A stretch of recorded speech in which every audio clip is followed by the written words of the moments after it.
নমস্কার, আমার নাম অর্পণ সরকার। আমি একটি কবিতা আবৃত্তি করব। কবিতার নাম নেমন্তন্ন। লিখেছেন অন্নদাশঙ্কর রায়। যাচ্ছ কোথায় চাংড়ি পোতায়, কিসের জন্য নেমন্তন্ন? বিয়ের বুঝি না বাবুজি, কিসের তবে ভোজন হবে?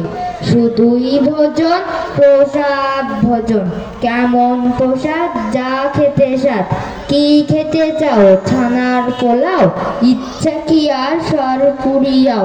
আহ কি আয়েস, রাবড়ি পায়েস, এইকে বলি ক্ষীর কদলি। বাহ কি ফলার, সবরি কলার। এবার থামো, ফজলি আমো, আমো যাই না মশাই। সবাইকে ধন্যবাদ। ধন্যবাদ।